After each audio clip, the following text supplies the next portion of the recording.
কানাডার প্রধানমন্ত্রীর পদ থেকে সরে দাঁড়ালেন জাস্টিন ট্রুডো। সোমবার এক সংবাদ সম্মেলনে এই ঘোষণা দেন তিনি।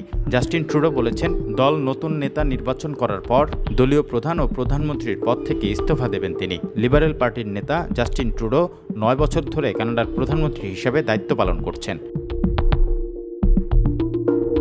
সংবাদ সম্মেলনে ট্রুডো বলেন, নিজের পরিবারের সদস্যদের সঙ্গে দীর্ঘ আলোচনার পর তিনি পদত্যাগের এই সিদ্ধান্ত নিয়েছেন। তার সফলতার পেছনে পরিবারের ভূমিকা রয়েছে।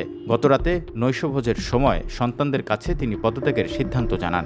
কানাডার রাজধানী অটোয়ায় এই সংবাদ সম্মেলনে সাংবাদিকদের প্রশ্নের জবাবে ট্রুডো বলেন, কয়েক মাস ধরে বাধার কারণে পার্লামেন্ট পুরোপুরি অচল হয়ে আছে। একই সঙ্গে কয়েক মাস ধরে উৎপাদনশীলতার ঘাটতি রয়ে গেছে। তিনি বলেন, এখন নতুন করে শুরু করার সময়। কানাডার রাজনীতিতে উত্তাপ কমিয়ে আনার জন্য তা দরকার।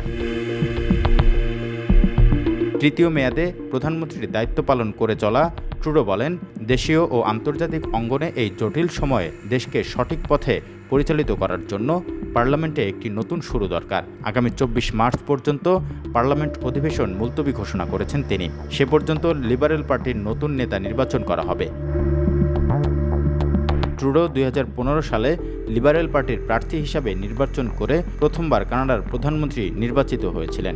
এরপর প্রায় 1 দশক ধরে দেশটির নেতৃত্ব দিয়ে আসছিলেন তিনি। সর্বশেষ 2021 সালে ট্রুডোর নেতৃত্বে তৃতীয়বারের মতো নির্বাচনে জয়ী হয়ে সরকার গঠন করে লিবারেল পার্টি। আগামী 20 অক্টোবরের মধ্যে কানাডায় নতুন নির্বাচন হওয়ার কথা রয়েছে। তার আগে দলীয় নেতৃত্ব ও প্রধানমন্ত্রিত্ব ছাড়তে বাধ্য হলেন জাস্টিন ট্রুডো।